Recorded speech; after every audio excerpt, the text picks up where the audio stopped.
Assalamualaikum warahmatullahi wabarakatuh. Perkenalkan, nama saya Yunita Sari, NIM 1901100085 kelas 4D PIAUD. Kali ini saya akan menjelaskan beberapa materi dari mata kuliah bahasa Inggris untuk anak usia dini. Namun sebelum itu, marilah kita sama-sama membaca basmalah. Bismillahirrahmanirrahim. Nah, materi yang pertama yaitu tentang Young Language Learning atau karakteristik anak belajar bahasa Inggris. Karakteristik adalah suatu sifat, watak, ataupun kepribadian yang dimiliki oleh masing-masing manusia. Adapun karakteristik untuk anak yang belajar bahasa Inggris dibedakan menjadi dua tahapan perkembangan, yaitu yang pertama usia 5-7 tahun, dan karakteristiknya seperti yang pertama, mampu menyatakan atau bercerita tentang apa yang mereka lakukan, dan yang kedua, anak mampu menjelaskan apa yang telah mereka lakukan dan mereka dengar. Nah, maksudnya di sini yaitu pada masa anak usia dini, anak sudah bisa menceritakan apa saja kegiatan yang mereka kerjakan atau yang apapun kegiatan yang mereka dengar. Misalnya kegiatan apa yang ada di sekolahnya, mereka mampu menceritakan kembali kepada orang tuanya maupun kepada pendidik ataupun guru. Yang ketiga yaitu mampu berargumen meskipun argumennya versi anak-anak. Maksudnya anak sudah bisa menyampaikan pendapat ataupun menyatakan segala sesuatunya meskipun bahasa ataupun komunikasinya masih versi anak-anak. Yang keempat yaitu mampu menggunakan alasan yang sedikit logis. Yang kelima, mampu menjelaskan interaksi dari orang lain ataupun dari apa yang mereka lihat. Maksudnya mereka sudah mampu menyampaikan segala sesuatu apa yang mereka lihat maupun yang mereka dengar dari interaksinya dengan orang lain yang ada di sekitarnya. Yang keenam, mampu memahami situasi jauh sebelum memahami bahasa. Yang ketujuh, kemampuan berbahasa mereka sudah memahami jauh sebelum memahami makna bahasa itu sendiri. Saat mereka berkomunikasi, mereka sudah bisa menggunakan bahasa itu, tapi belum bisa menyatakan atau menjelaskan makna bahasa apa yang mereka keluarkan. Yang kedelapan, memiliki konsentrasi atau daya pikir yang pendek. Yang kesembilan, susah membedakan mana yang fakta ataupun yang fiksi. Maksudnya di sini mereka masih susah membedakan yang mana yang kenyataan dan mana yang rekayasa ataupun hayalan belaka.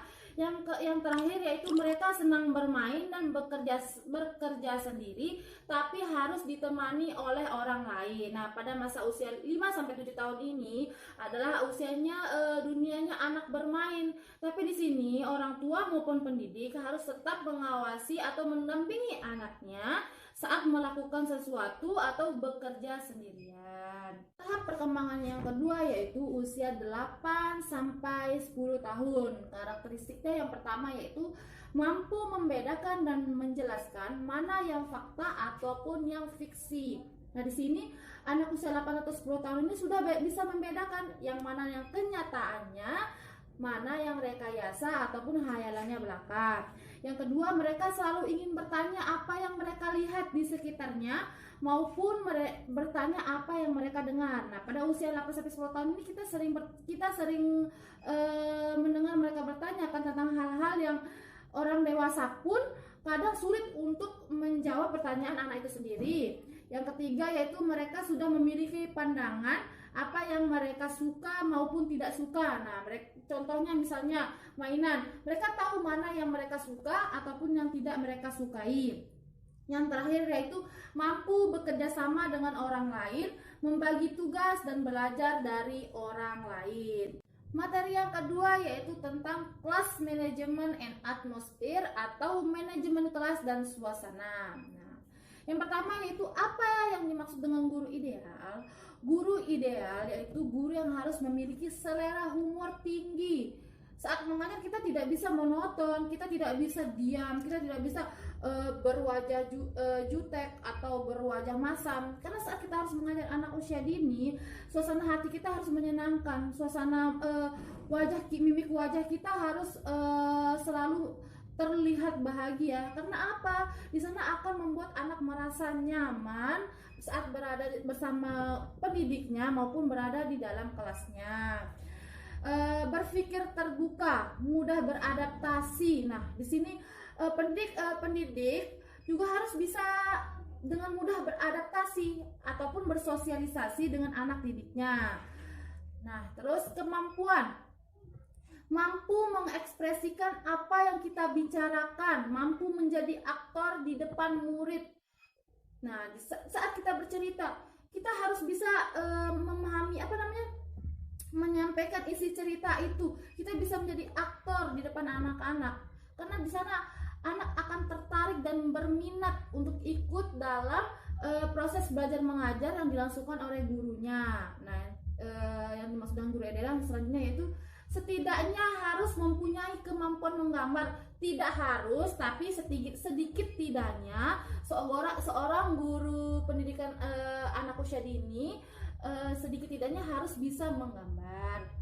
Dari tingkah laku, harus respect atau peduli terhadap anak didiknya, mampu menghargai anak didiknya. Saat kita sebagai pendidik bisa menghargai anak, kita pun bisa dihargai oleh anak didik kita. Realistis dengan kemampuan anak, semua anak diperlakukan sama, tidak boleh dibedakan, dan harus selalu memberikan rasa kenyamanan, ketentraman, kesenangan kepada anak saat berada di dalam kelas maupun saat berada di luar kelas. Nah, yang kedua yaitu apa saja yang harus ada di lingkungan kelas. Nah, barang-barang atau benda-benda maupun media yang ada di lingkungan kelas, yang harus ada di lingkungan kelas seperti kalender, poster, gambar, gambar-gambar seperti gambar tumbuhan, binatang, abjad, nah, tulisan dan segala jenis objek yang menarik perhatian maupun menarik ketertarikan anak untuk senang ataupun nyaman berada di dalam lingkungan kelas ataupun sekolah. Yang ketiga yaitu pengaturan tempat duduk. Dalam mengatur tempat duduk anak harus sesuai dengan tujuannya. Kita sebagai pendidik bisa mengatur sesuai dengan kebutuhan pada saat proses belajar mengajar berlangsung. Bagaimana nyamannya pendidik mengajar anak. Nah, kita bisa mengatur tempat duduknya. Nah, yang keempat yaitu mengelompokkan anak-anak. Ada beberapa macam. Yang pertama yaitu memasangkan anak-anak atau kerja berpasangan. Namun sebelum memasangkan anak-anak untuk bekerja berpasangan, jelaskan terlebih dahulu apa yang akan kita lakukan, contohkan.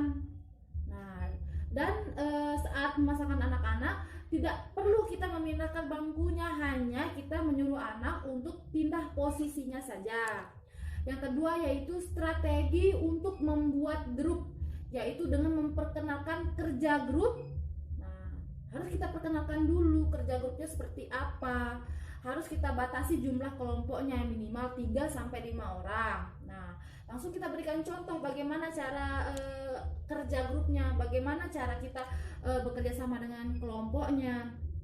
Yang ketiga yaitu menentukan siapa yang akan bekerja dengan siapa atau kelompok grup. Nah, di sini jangan membiarkan anak memilih sendiri kelompok grupnya, karena di sana saat anak memilih kelompok grupnya, di situ pasti akan menimbulkan kegaduhan dan keributan sehingga kelas akan menjadi tidak terkontrol. Yang keempat yaitu kelas bahasa atau classroom language.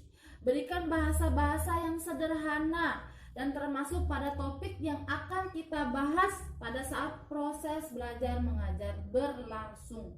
Yang ketiga yaitu tentang topic-based work. Dalam mengajarkan bahasa Inggris pada anak harus menggunakan satu topik yang akan dibahas saja atau yang berkaitan dengan topik tersebut, dan tidak boleh beralih ataupun mencampur adukan topik yang satu dengan topik yang lainnya, karena itu akan mengganggu proses belajar mengajar dan membuat pendidik maupun anak didiknya menjadi kesulitan dalam memahami isi materi atau bahan ajarnya. Yang pertama yaitu apa yang harus dilakukan ketika mengajar menggunakan based work. Yang pertama yaitu mengaitkan pelajaran dengan pengalaman atau suatu hal yang mereka sukai oleh siswanya. Contohnya seperti kartun, kan anak didik atau pada masa anak usia dini mereka senang sekali menonton kartun. Nah, kita bisa mengaitkannya sehingga anak akan tertarik untuk mengikuti proses belajar mengajar tersebut. Yang kedua yaitu siswa bisa mengaitkan antara kata, fungsi, struktur, dan situasinya. Yang ketiga, fleksibel, digunakan pada topik, materi, waktu. Nah, maksudnya di sini topik atau materi yang digunakan mudah diatur atau dipakai dan bisa menyesuaikan pada tempat dan suasana kelas tersebut. Yang keempat yaitu menggunakan topik yang terbaru, up to date, atau ketika saat mengajar murid, guru harus bisa menyesuaikan dengan tuntutan zaman, karena setiap zaman itu berbeda-beda. Nah, guru harus bisa berpikir kreatif bagaimana cara mengajarkan atau memberikan metode-metode pembelajaran terbaru yang up to date, sehingga anak tertarik atau berminat untuk mengikuti proses belajar mengajar tersebut dan merasa nyaman saat berada di dalam lingkungan kelas.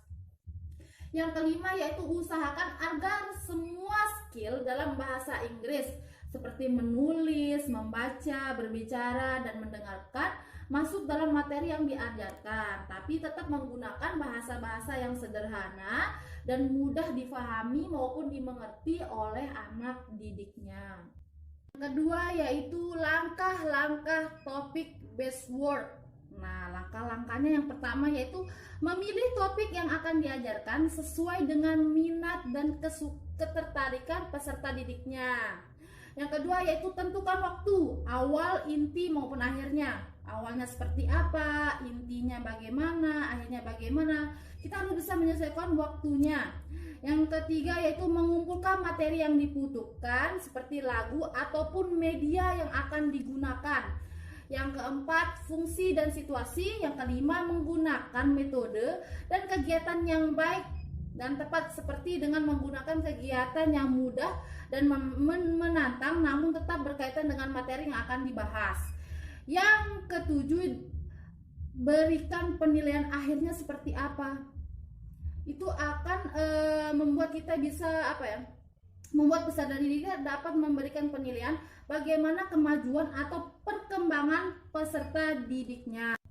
Materi yang selanjutnya yaitu materi keempat tentang planning to teach EFC atau merencanakan pembelajaran EFC.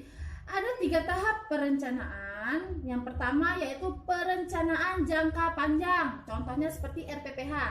RPPH itu rencana pelaksanaan pembelajaran harian yang biasa disusun oleh guru. Bagaimana keseharian siswanya, bagaimana pembelajaran siswanya sehari-hari. Yang kedua yaitu perencanaan jangka pendek seperti silabus. Silabus itu rencana pembelajaran atau standar kompetensi yang ada. Yang ketiga yaitu perencanaan pembelajaran. Contohnya seperti kurikulum. Ada beberapa poin penting di dalam membuat rencana pembelajaran atau lesson planning. Yang pertama yaitu rencana pembelajaran atau lesson planning harus dibuat sebelum pembelajaran berlangsung, minimal 1 hari sebelum proses belajar mengajar. Nah, ini akan memudahkan guru dalam dalam proses belajar mengajar. Ini mereka tahu apa yang akan mereka lakukan hari ini dan hari esoknya. Yang kedua yaitu menulis sedetail mungkin rencana pembelajaran, misalnya seperti mulai dari menit pertama pembelajaran sampai akhir waktu pembelajaran selesai. Yang ketiga yaitu membuat rencana sesimpel ataupun semudah mungkin agar siswa atau peserta didik tidak kesulitan dalam memahami materi atau bahan yang akan diajarkan oleh pendidik maupun guru. Apa saja sih gangguan dalam proses pembelajaran? Nah, yang pertama yaitu gangguan dari luar, seperti orang yang berjualan di luar kelas sehingga memancing anak keluar kelas, dan anak yang broken home atau anak yang mempunyai masalah di dalam keluarganya. Solusinya untuk guru seperti apa? Yang pertama, guru harus melarang orang-orang berjualan di depan maupun di gerbang sekolah sehingga anak tidak akan terganggu dalam proses belajar mengajar. Dan saat ada anak yang broken home, guru harus bisa memberikan semangat, memberikan motivasi, memberikan dukungan sehingga semangat anak tersebut bangkit, sehingga membuat anak itu kuat, tegar dalam menghadapi segala sesuatu yang ada di dunianya maupun di lingkungannya. Yang kedua yaitu gangguan dari dalam. Contohnya anak yang sering mengganggu temannya dan kenakalan siswa yang disebabkan karena suasana kebosanan yang ada di dalam kelasnya. Bagaimana solusinya? Guru harus bisa menciptakan suasana kelas yang menyenangkan dan membuat anak merasa nyaman dan betah berada di dalam kelas tersebut. Nah, dan misalnya kalau ada anak yang sering mengganggu temannya, sebaiknya guru menasehatinya agar anak tersebut tidak mengganggu temannya. Tidak perlu membentak ataupun memarahi anak. Cukup menasehati saja dengan kata-kata yang lembut yang membuat anak cepat mengerti dan memahami keadaan atau situasi tersebut. Yang ketiga yaitu kelas di luar kendali. Ketika kelas sudah di luar kendali atau kontrol guru, apa yang harus guru lakukan? Yaitu guru harus bisa tegas. Maksudnya bukan tegas yang membuat anak takut, tapi tegas yang berwibawa sehingga anak bisa menghargai guru tersebut dan guru juga bisa menghargai anak didiknya. Yang keempat yaitu aktivitas melebihi waktu yang sudah direncanakan. Nah, seorang pendidik harus bisa mengatur waktu sebelum mulai pelajaran. Guru sudah bisa menentukan berapa lama waktu yang dibutuhkan dalam menyampaikan materi maupun dalam menjelaskan materi tersebut. Guru harus bisa mengatur waktu seefisien dan seefektif mungkin agar proses belajar mengajar dapat berlangsung secara efektif dan efisien. Yang kelima yaitu aktivitas yang terlalu pendek dari waktu yang sudah direncanakan oleh pendidik. Solusinya bagaimana? Jika aktivitas terlalu pendek, guru bisa mengajak anak bermain sambil belajar dengan cara mengulang pelajaran yang kemarin, sehingga jam pelajaran yang kosong sudah bisa terisi dengan pelajaran yang sudah kita ulang tadi. Nah, yang keenam yaitu aktivitas yang direncanakan tidak berjalan baik. Pendidik bisa membuat lebih dari satu rencana atau membuat rencana cadangan sehingga pendidik tidak kesulitan nanti saat proses belajar mengajar berlangsung. Misalnya saat rencana pertama tidak berjalan baik sesuai keinginan, guru bisa memakai rencana kedua atau rencana cadangan yang sudah dipersiapkan terlebih dahulu. Yang ketujuh atau yang terakhir, aktivitas yang direncanakan terlalu sulit untuk difahami anak.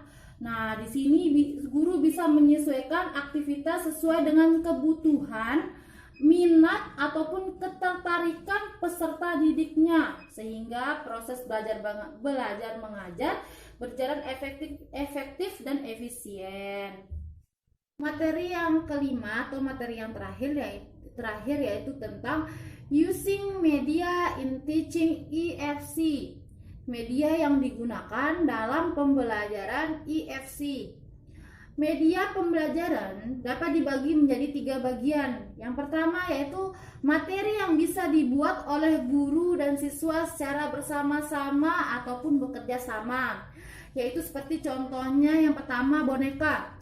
Guru dan siswa dapat membuat boneka dari bahan-bahan yang sudah dipersiapkan terlebih dahulu. Contoh bahannya seperti kain, gabus.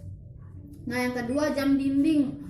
Guru dan siswa dapat membuat jam dinding dari kardus atau dari bahan-bahan yang sudah tidak terpakai. Yang kedua yaitu media yang dibeli oleh guru maupun siswa. Nah, medianya seperti apa? Contohnya seperti peta, mainan puzzle, kaset, jam dinding, poster, dan lain-lain sebagainya. Dan yang ketiga, yang terakhir yaitu media yang tidak dibeli dan tidak dibuat, tapi dikumpulkan. Nah, contohnya seperti apa? Botol bekas, kardus bekas. Botol bekas bisa dipakai buat apa? Bisa dibuat menjadi pot bunga atau mobil-mobilan. Kalau kardus bekas bisa dibuat sebagai apa? Bisa dibuat sebagai tempat sampah, jam dinding, ataupun membuat sebuah puzzle. Nah, sampai di sini dulu penjelasan materi dari saya. Kurang lebihnya mohon dimaafkan. Assalamualaikum warahmatullahi wabarakatuh.